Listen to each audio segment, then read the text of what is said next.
నమస్కారం.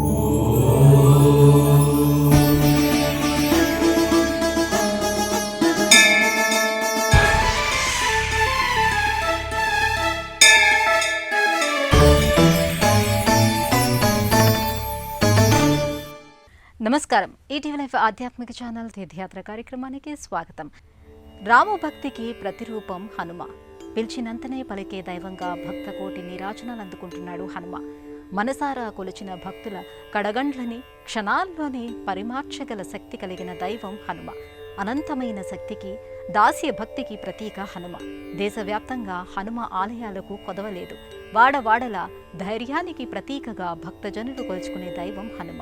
ఈ నేపథ్యంలోనే ఉత్తరప్రదేశ్ లక్నోలో భక్తుల సంకటాలను తీరుస్తూ హనుమంతుగా అనుగ్రహిస్తున్నాడు.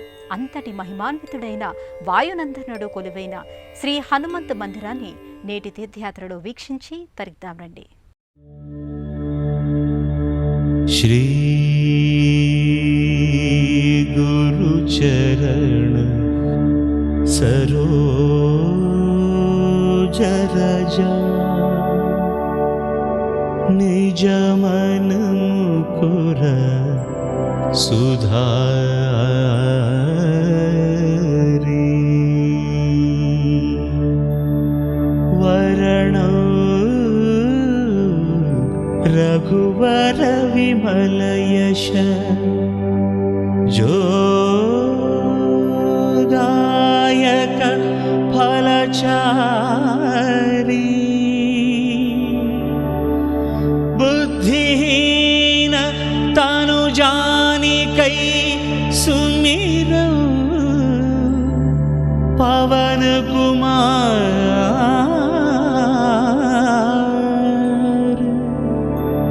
बल बुद्धि विद्या देह मोहि हरहु कलेश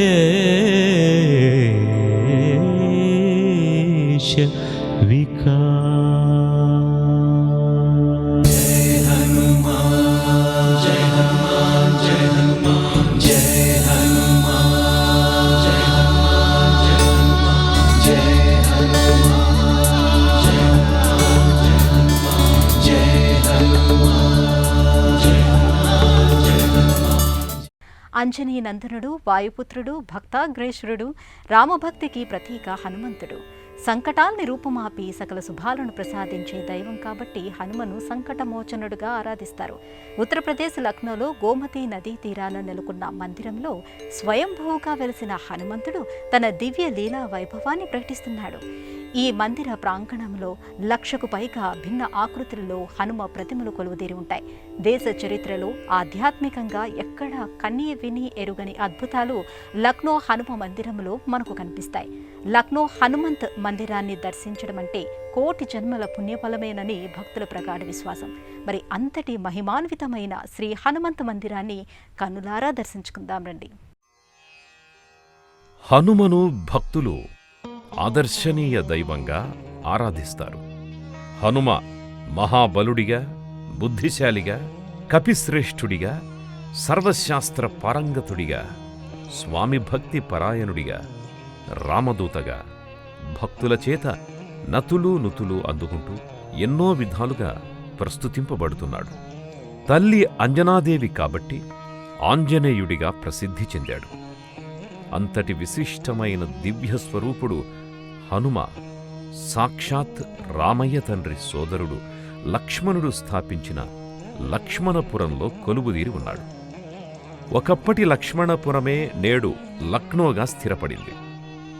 ఈ నగరం ప్రతి మూలలో చారిత్రక దేవాలయాలు ఎన్నో నెలకొని ఉన్నాయి. వాటిల్లో ఒకటి గోమతీ నదీ తీరాన నెలకొని ఉన్న హనుమత్ ధామం. గోమతీ నది ఒడ్డున ఉన్న హనుమంత ధామంలో దాదాపు 1.25 లక్షల హనుమ విగ్రహాలు భిన్నాకృతుల్లో ఎటు చూసినా దర్శనమిస్తాయి. ఇదో అద్భుత అనిర్వచనీయమైన దృశ్యం.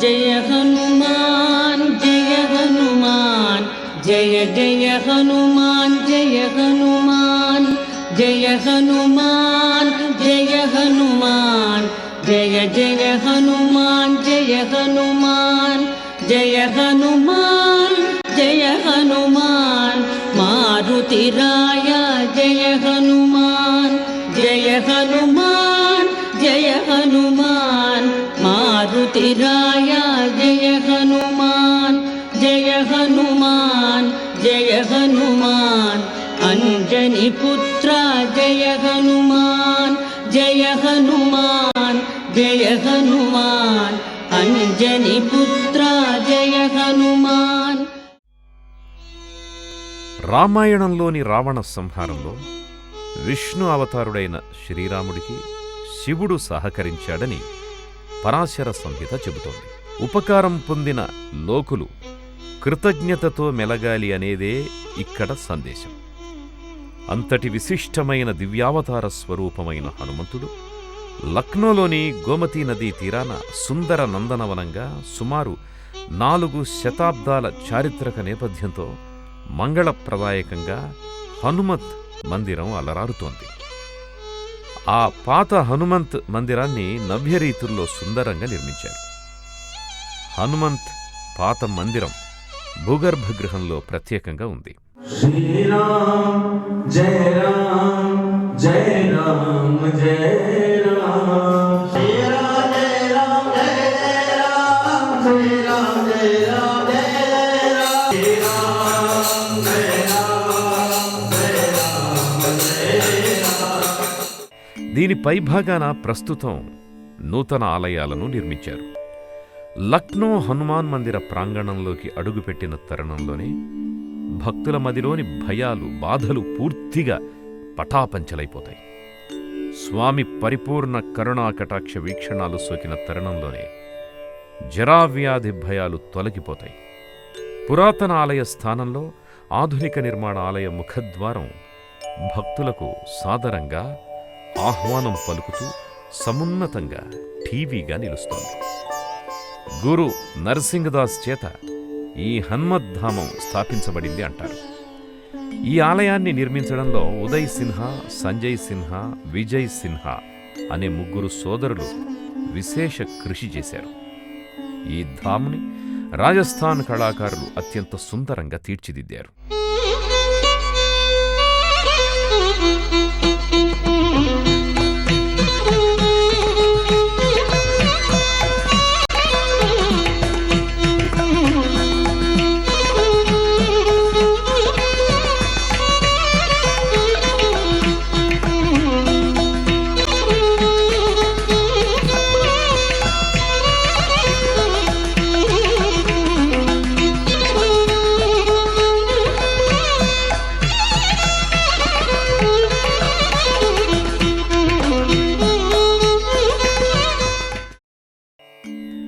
గోమతీ నదీ తీరాన నెలకొని ఉన్న హనుమత్ ధామ్ సుమారు 400 సంవత్సరాల పురాతనమైన ధామం. ఇటీవల అంటే సుమారు 7 ఏళ్ల క్రితమే ఈ మందిరం సుందరీకరణకు నోచుకుంది. లక్నోలో నగరం మధ్యలో ప్రధాన రహదారికి పక్కనే శ్రీ హనుమత్ ధామ్ ప్రవేశద్వారం చిన్నదిగా కనిపిస్తుంది.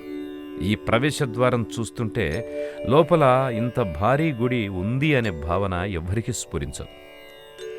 భక్తులు శ్రీ హనుమత్ మందిర ప్రవేశద్వారం దాటి లోపలికి వెళ్ళగానే అమితానంద భరితులై పరిపూర్ణ ఆధ్యాత్మికతతో పులకాంకితులవుతారు.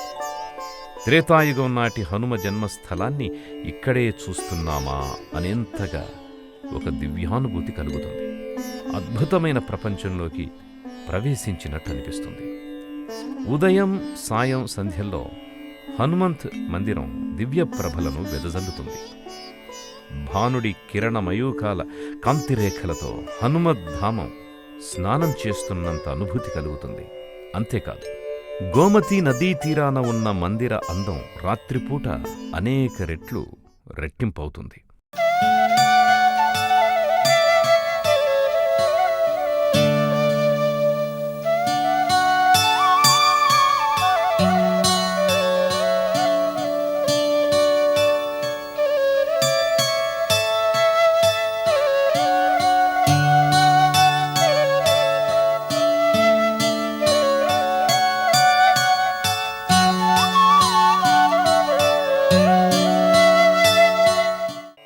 ఘంటాకారంలో గోపురాలు, భారీ నీలకంఠుడి త్రిముఖ విగ్రహం భక్తులను, సందర్శకులను నిబిడాశ్చర్యానికి లోను చేస్తాయి.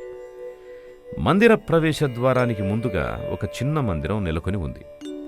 దీనిలో సింధూర గణపతి కొలువై భక్తులను అవిఘ్నమస్తు అని ఆశీర్వదిస్తాడు. ఈ సింధూర గణపతిని భక్తి శ్రద్ధలతో దర్శించుకుని భక్తులు ఘంటాకారపు గోపుర సముదాయానికి చేరుకునేందుకు ముందుకు కదులుతారు. ప్రధానాలయ మందిరాలకు ముందు భాగాన నవగ్రహ దేవతల చిరుమందిరం నెలకొని ఉంది. ఈ ప్రదేశంలో భక్తులు ఆసీనులై నవగ్రహ జపతపాదులు చేసుకోవడానికి వీలుగా ఉంటుంది.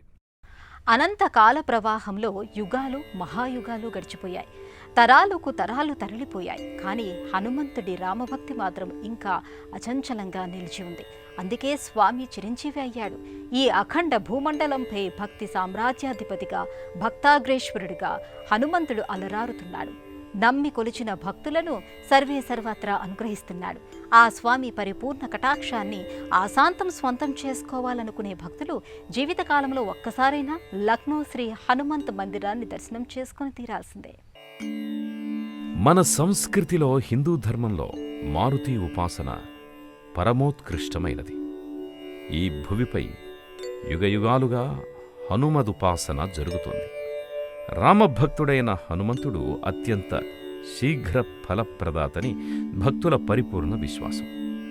ఆయన ఉపాసన భుక్తి ముక్తిదాయకం. చిరంజీవి అయిన హనుమంతుడు కోరి కొలిచిన వారికి చిరాయుని వరంగా అనుగ్రహిస్తాడు. నూతనంగా నిర్మితమైన ప్రధాన మందిరంలో హనుమ పద్మాసన స్థితిలో పాలరాతి శ్వేతవర్ణ శోభతో దగద్ధగాయమానంగా ప్రకాశిస్తూ ఉంటాడు. తన దరికి చేరిన భక్తులను అభయముద్రతో అనుగ్రహిస్తుంటాడు. స్వామి భక్తికి పరాకాష్ఠగా సీతారామ చిత్తరువులను ఎదలో పొందుపరుచుకున్న దివ్య రూపంగా హనుమ వ్యక్తమవుతాడు. హనుమ ఇక్కడి భక్తి సామ్రాజ్యానికి మకుటధారిగా కొలువుదీరి ఉన్నాడు. గదను తన సమీపంలో ఉంచి కేవలం భక్తకోటిని అనుగ్రహించడానికి మాత్రమే తానున్నట్టు గోచరిస్తాడు.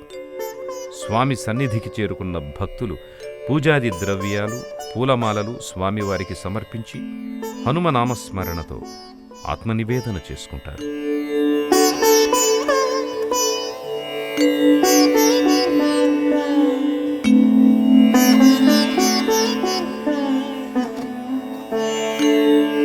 గోమతీ నదీమాతకు తాంబూలం దానంగా ఇస్తే గంగాదేవి సంతృప్తి పడుతుంది అంటారు.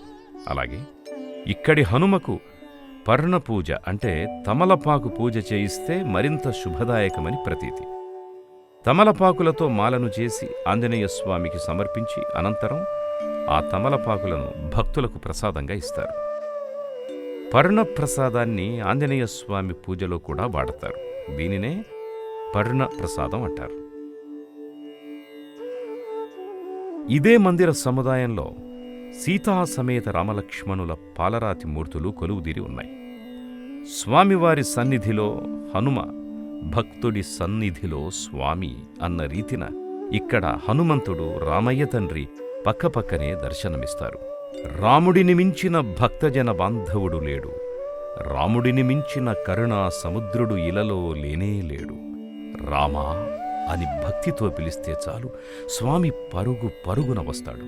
సమస్యల్ని నివారించి మనలను చల్లగా చూస్తాడు. కలియుగంలో శ్రీరామచంద్రమూర్తిని మించిన ధర్మపరాయణుడు లేడు అన్నది విశ్వవిదితమైన సత్యం. అందుకే ఆ ధర్మమూర్తి మనుషుల్లో దేవుడయ్యాడు. భక్తులు ఆర్తితో పిలవగానే పలికే రాముడయ్యాడు. జయ జయ రామ సమర విజయ రామ భయహర నిజ భక్త పారీణ రామ జయ జయ రామ సమర విజయ రామ భయహర నిజ భక్త పారీణ రామ జయ జయ రామ సమర విజయ రామ. సువిశాలమైన హనుమంత ధామంలో అణువణువు దైవిక స్వరూపంగా వ్యక్తమవుతుంది.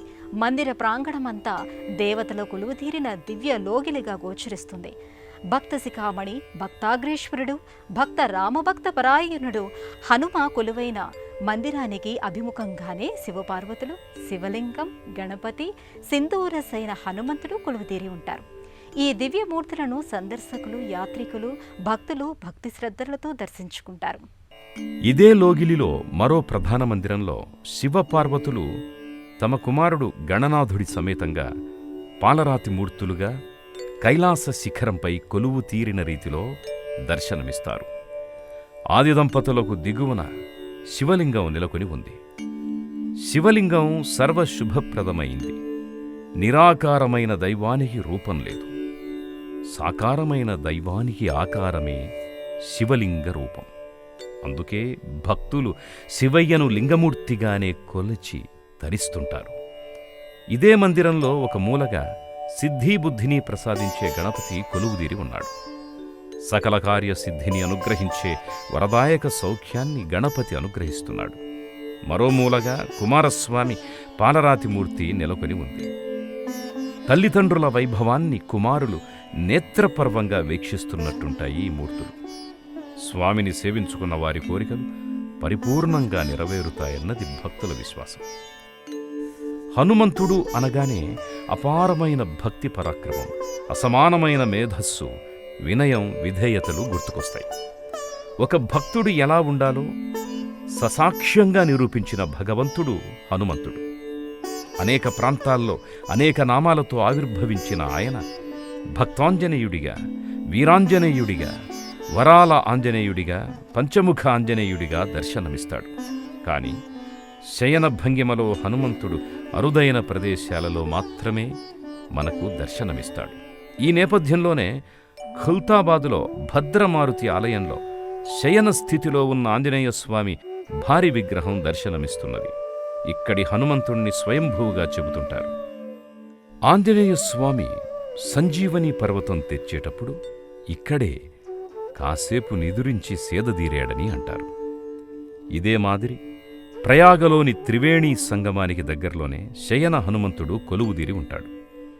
ఇక్కడి స్థల పురాణాన్ని అనుసరించి సంజీవని పర్వతాన్ని తీసుకొచ్చేటప్పుడు ఇక్కడ ఆగాడని, శయనించాడని కథనాలు వినిపిస్తున్నాయి. అందుకే ఇక్కడి మందిరంలో శివలింగాన్ని కరాలతో స్పృశిస్తూ శయనించి ఉన్నటువంటి హనుమంతుడు భక్తులకు దర్శనమిస్తున్నాడు. సమస్త గ్రహ బాధల నుంచి విముక్తిని ప్రసాదించే దేవుడు ఆంజనేయుడు. హనుమంత్ ఉపాసన ఐహిక బాధల విముక్తికి, ఆరోగ్యానికి, మోక్షానికి హేతువు. కేవలం దర్శన మాత్రం చేతనే సకలార్థాలను ప్రసాదించే దైవం హనుమ. నిరంతర రామనామాంకిత ధ్యాని అయిన నిత్య బ్రహ్మచారి లక్నోలో కొలివే భక్తులపై అనంతమైన కటాక్షాన్ని కురిపిస్తున్నాడు. దాసాంజనేయుడుగా, భక్తాంజనేయుడుగా, ప్రసన్నమూర్తిగా భక్తులకు దర్శనాన్ని అనుగ్రహించే హనుమ కరుణ అపారం. ఈ స్వామిని సేవించుకున్న భక్తుల జీవితాల్లో లేమి అన్న పదానికే అర్థం ఉండదు. ప్రసిద్ధమైన ఈ ఆలయాన్ని దర్శించుకున్న భక్తులకు తీరని కోర్కెలంటూ ఉండవని ప్రతీతి. ఇక్కడ మరో ఆకర్షణ ఏమిటి అంటే నూతన ఆలయానికి దిగువన హనుమద్ధాం పాత మందిరం నెలకొని ఉండడం. ఇది కొత్త దేవాలయం కింద నిర్మించబడి ఉంది. ఈ మందిరానికి ప్రత్యేక మార్గముంది. పురాతనమైన గర్భగుడిలో హనుమంతుడు సింధూరవర్ణ శోభతో దర్శనమిస్తాడు. ఇక్కడ కొలువైన హనుమను భక్తితో కొలిచిన వారి కోర్కెలు తప్పక నెరవేరతాయని ప్రతీతి. అంతేకాదు, సంతానార్థులైన వారికి సంతాన భాగ్యము కలుగుతుందన్నది భక్తుల అచంచల విశ్వాసం. 4 శతాబ్దాల నాటి పురాతనమైన గర్భగుడిలో హనుమ తూర్పు ముఖంగా భక్తులకు దర్శనమిస్తాడు. హనుమాన్ కొత్త విగ్రహం దక్షిణాభిముఖంగా ఉంటే పాత హనుమాన్ విగ్రహం తూర్పు ముఖంగా ఉంది. తూర్పు దిశగా కొలువైన సింధూర హనుమను ఆరాధిస్తే సకల ఈతిబాధలు తీరతాయి. అంతేకాదు, ఇక్కడి హనుమ క్షిప్రవరప్రసాదమూర్తిగా ప్రసిద్ధి చెందాడు. సంతానార్థులు నిష్ఠతో స్వామివారికి మండలం రోజుల పాటు దీక్షగా ప్రదక్షిణలు చేస్తే సంతానం కలుగుతుందని ప్రతీతి. ఒకసారి సీతమ్మ తల్లి తన నుదుటన సింధూరం ధరించడం చూశాడు హనుమ. అమ్మా, దేనికమ్మా సింధూరం ధరిస్తున్నావు అని అడిగాడు. ఇలా అకస్మాత్తుగా అడిగేసరికి సీతమ్మ వారికి ఏం చెప్పాలో తోచలేదు. సింధూరం ధరించడం వలన శ్రీరామచంద్రుడికి మేలు జరుగుతుంది హనుమా అని చెప్పింది. ఇందులో శ్రీరామచంద్రుడికి మేలు జరుగుతుంది అనే మాట మాత్రమే ఆంజనేయుడి మనస్సులో నాటుకుపోయింది. వెంటనే హనుమ శరీరమంతా సింధూరమలదుకొని రామసభకు వెళ్ళాడు. అది చూసిన సభాసదులు ముసిముసి నవ్వులు నవ్వుకున్నారు. అయితే శ్రీరామచంద్రుడు ఆంజనేయస్వామిని దగ్గరకు పిలిచి విషయం అడిగాడు. హనుమ జరిగిన విషయం చెప్పాడు. శ్రీరాముడు ఆంజనేయుడి భక్తికి సంతసించాడు. వెంటనే ఒక వరం కూడా ఇచ్చాడు. హనుమ, మంగళవారం నిన్ను సింధూరంతో పూజించిన వారికి సకల అభీష్టాలు సిద్ధిస్తాయి అని చెప్పాడు. అప్పటి నుండి హనుమ తనకు సింధూరంతో పూజలు చేసిన భక్తజనుల అభీష్టాలు తీర్చి అనుగ్రహిస్తున్నాడు. అందుకే ఆనాటి నుండి హనుమ సింధూర ప్రియుడిగా భక్తుల చేత పూజలందుకుంటున్నాడు. హనుమంతుడికి సేవలో అత్యంత సులువైన మార్గం నామజపం. కేవలం నామస్మరణ మాత్రం చేత వరాలను అనుగ్రహించే స్వామి హనుమంతుడు. రామనామ సంకీర్తనం చేస్తే చాలు మనల్ని అక్కున చేర్చుకుంటాడు. నిరంతర రామనామాంకిత ధ్యాని అయిన ఆ స్వామి రామనామాన్ని తలచిన భక్తులపై కూడా అశేషమైన వరాలను కురిపిస్తాడు. అంతటి విశిష్టమైన హనుమంత ధామంలో ఎన్నో ప్రత్యేకతలు ఉన్నాయి. అంతేకాదు పలు దేవతామూర్తుల స్వరూపాలు దర్శనమిస్తాయి. శ్రీ హనుమంత్ ధామంలో ప్రతి చోట దేవతా ప్రతిమలు దర్శనమిస్తాయి. భక్తుల ముందే దేవతలు ప్రత్యక్షమయ్యారా అన్నట్టు సజీవమైన ప్రతిమలుగా గోచరిస్తాయి. ఈ పుణ్యధామం సందర్శనంతో భక్తులు ఏదో దివ్యలోకానికి వచ్చినట్టు అనిపించేంత అందంగా అనుభూతి చెందుతారు. ఇదే ఆలయ పరిసరాల్లో శ్రీ లక్ష్మీనారాయణ స్వామి వారల పాలరాతి మూర్తులు స్థానిక భంగిమలో కనిపిస్తాయి. అలాగే చదువుల తల్లి సరస్వతీదేవి చతుర్భుజిగా వీణాపాణిగా దర్శనమిస్తుంది. దుర్గామాత కొలువైన చిరుమందిరం కూడా ఇక్కడ ఉంది. మంగళ ఆదివారాల్లో ఇక్కడ భక్తుల రద్దీ ఎక్కువగా ఉంటుంది. గోమతీ నదిలో భక్తులు యాత్రికులు పడవ ప్రయాణం కూడా చేయొచ్చు. గోమతీ నదీ తీరానికి చేరుకోవడానికి ప్రత్యేక మార్గం కూడా ఏర్పాటు చేయబడి ఉంది. ఈ ప్రాంతమంతా సుందర బృందావనంగా శోభిల్లుతోంది. పచ్చని ప్రకృతి లోగిళ్లతో హరితవనంగా గోచరిస్తుంది. భక్తులు యాత్రికులు సైతం పసిపాపల్లా హనుమ సన్నిధిలో సేద తీరడం కనిపిస్తుంది. గోమతీ నది వైపు మరింత ముందుకు వెళితే పచ్చని హనుమాన్ వాటిక యాత్రికుల్ని మరింతగా ఆకర్షిస్తుంది. శివుని విగ్రహమున్న ద్వారం అద్భుతమైన దృశ్యంగా అలరిస్తుంది. ఈ అందమైన హనుమాన్ ఉద్యానవనంలో రాధాకృష్ణుల విగ్రహాలున్నాయి. ఈ తోటలో చిన్నారుల కోసం ఉయ్యల కూడా ఏర్పాటు చేయబడి ఉంది. హనుమదుపాసన చేసే భక్తులకు ఈతిబాధలు గ్రహపీడలు ఉండవు. నవగ్రహాల అనుగ్రహం కావాలన్నా, శత్రుపీడ పోవాలన్నా, ఉన్నతమైనటువంటి అభివృద్ధి విజయం కలగాలన్నా ఆంజనేయుడి పాదాలను ఆశ్రయించడం ఒక్కటే యుగ యుగాలకు సులభతరమైన మార్గం. అంతటి విశిష్టమైన హనుమ కొలువైన శ్రీ హనుమంత్ ధామంలో ఏడాది పొడవునా ఉత్సవాలను ఘనంగా నిర్వహిస్తారు. శ్రీ హనుమంత్ మందిరంలో స్వామివారికి ఆగమ శాస్త్రానుసారంగా నిత్య కైంకర్యాలు వైభవంగా జరుగుతాయి. ప్రాతకాలంలో స్వామికి ఆరతి సేవ జరుగుతుంది. నిత్య పూజ, హనుమాన్ చాలీసా పారాయణం జరుగుతాయి. మధ్యాహ్నం వరకు అష్టోత్తర శతనామావళి పూజ జరుగుతుంది. మధ్యాహ్నం 12 గంటలకు మహానివేదన, సాయంత్రం 4 గంటల నుంచి మళ్లీ అష్టోత్తర శతనామార్చన, రాత్రి 9 గంటలకు మహాఆరతి, వెంటనే స్వామికి పవళింపు సేవ. ప్రాతకాలంలో ఆలయం తలుపులు తెరుచుకున్నది మొదలు మళ్లీ రాత్రికి పవళింపు సేవ జరిపించి స్వామిని నిద్రపుచ్చే వరకు వేలాది మంది భక్తులు స్వామిని దర్శించుకుంటారు. హనుమత్ జయంతి, శివరాత్రి, శ్రీరామనవమి, గణపతి నవరాత్రోత్సవాలు, శరన్నవరాత్రోత్సవాలను విశేషంగా ఇక్కడ జరుపుతారు. పర్వదినాల్లో భక్తులు వేలాదిగా తరలివస్తారు. ఉత్తరప్రదేశ్ రాజధాని లక్నోలోని శ్రీ హనుమంత్ ధామానికి ఎలా చేరుకోవాలి, అలాగే మందిర సందర్శన వేళల విశేషాలను ఇప్పుడు చూద్దాం. హైదరాబాదు నుంచి లక్నో 1292 కిలోమీటర్ల దూరం. భాగ్యనగరం, కాచిగూడ నుంచి లక్నోకి నేరుగా రైలు సౌకర్యం ఉంది. అంతర్జాతీయ విమానాశ్రయం నుంచి లక్నోకి విమాన సౌకర్యం కూడా ఉంది. లక్నో రైల్వే స్టేషన్ నుండి హనుమత్ ధామ్ కేవలం 4 కిలోమీటర్ల దూరంలో ఉంది. లక్నో చౌదరి చరణ్ సింగ్ అంతర్జాతీయ విమానాశ్రయం నుంచి హనుమత్ ధామ్ సుమారు 15 కిలోమీటర్ల దూరంలో ఉంది. బస్సు, ప్రైవేటు వాహనాల ద్వారా శ్రీ హనుమంత్ ధామానికి చేరుకోవచ్చు. హనుమత్ ధామ్ లక్నోలోని బాబుగంజ్, హసన్గంజ్, పరివర్తన్ చౌక్ దగ్గర హోటల్ క్లార్క్ అవధ్ వెనుక శ్రీ హనుమత్ ధామం నెలకొని ఉంది. ఇక ఆలయ సందర్శన వేళల విషయానికొస్తే ఉదయం 6 గంటల నుంచి రాత్రి 9 గంటల వరకు ఆలయ ద్వారాలు యాత్రికుల సందర్శనార్థం తెరిచి ఉంటాయి. లక్నో శ్రీ హనుమంతు మందిర దర్శనం అనిర్వచనీయమైన దివ్యానుభూతి కలుగుతుంది. ఈ ఆలయ నిర్మాణంలో మార్బుల్ కళారీతులు అత్యంత సుందరంగా మలిచారు. సువిశాలమైన అతి సుందరమైన మండపాలు, పలు దేవతల మందిరాలు భక్తుల్ని సంభ్రమాశ్చర్యానికి లోంచేస్తుంది. ఈ ప్రాంగణంలో అణువణువున హనుమాన్ చాలీస, రామనామం ప్రతిధ్వనిస్తూ ఉంటుంది. కణకణంలోనూ పవిత్రత తొణికిసలాడుతుంది. ఇవి పరమ పావనమైన లక్నో హనుమాన్ మందిరం విశేషాలు. రేపటి తీర్థయాత్రలో మరో క్షేత్ర సందర్శనంతో మళ్ళీ కలుసుకుందాం. అంతవరకు సెలవు. నమస్కారం. జయ హనుమాన్ జయ హనుమాన్ శ్రీరామదూత జయ హనుమాన్ జయ హనుమాన్ జయ హనుమాన్ శ్రీరామదూత జయ హనుమాన్ జయ హనుమాన్ జయ హనుమాన్ మహానుభావ జయ హనుమాన్. ఈ కార్యక్రమాన్ని తిరిగి చూడాలనుకుంటే www.youtube.com/ETV Life Spiritual లో చూడవచ్చు.